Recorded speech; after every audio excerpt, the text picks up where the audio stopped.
Hi guys, I was reading Proverbs 2 today, and it says, "So train your heart to listen when I speak, and open your spirit wide to expand your discernment." And I thought, how do I train my heart, Lord? What do I do to train my heart? And I thought about my journey in prophecy and my identity and hearing the voice of God.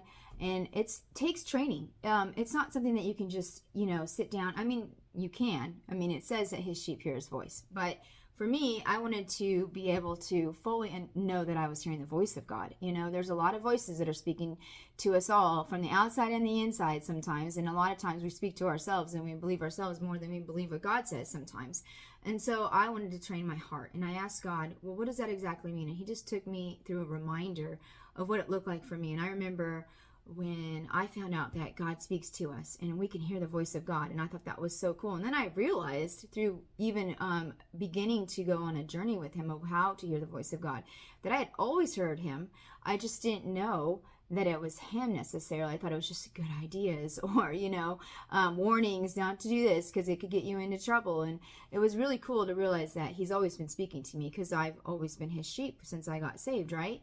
And so I love that we have to train our heart. And so I think that in everything that God calls us to, moving in the gifts that he's given us, in, the assignments he's asked us to do, even in prayer, we have to train. Like if you're going to be a doctor, you're going to go to medical school, and it's like, so why wouldn't he want us to train our hearts to hear him? And it says to expand our discernment and to pass it on. And it even goes on to say, pass it on to your sons and daughters. So, and I know that's talking to probably parents, but we have spiritual sons and daughters, and we have friends, and we have people in our lives that don't know how to hear the voice of God. And I just want to encourage you that if you think you can't hear the voice of God, I'm telling you that you just need to train your heart, because God speaks to his sheep. He speaks to his sons and he speaks to his daughters, and he has so many things to say. He has so many wise words and mysteries to speak to you in his storehouses that are just waiting for you. He created you to be in a relationship. He created you to be connected to him, to be in intimacy with him. He loves you, and he wants you to know who you are. He wants you to know why you're here. You have a purpose. You have an identity. You're not just here because you're supposed to be here and you're just supposed to be a Texan or an Arizonan or a Canadian or, from Europe. There are so many things God has for you. And so if you think you can't hear from him, I'm telling you that's a lie of the enemy. He's speaking to you. If you don't know how, then I just encourage you to search it out. Search out. There's books out there. There's people out there that can help you how to hear the voice of God. But I'm telling you that if you're his sheep, you can hear him. He says that you can hear him, and God's not a liar.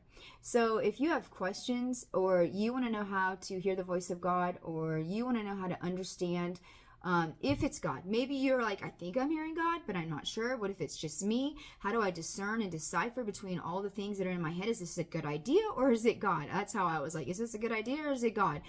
Because not all good ideas are God. I just want to point that out. But I do want you to know how to hear the voice of God, because it's the most amazing thing to know when the one who created you is actually speaking to you. Uniquely divine revelation. He loves you that much and he wants to talk to you.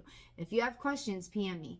I would love to help you understand how to hear the voice of God for yourself. And I bless you in this journey, because it is a wonderful journey and there's never an end to it.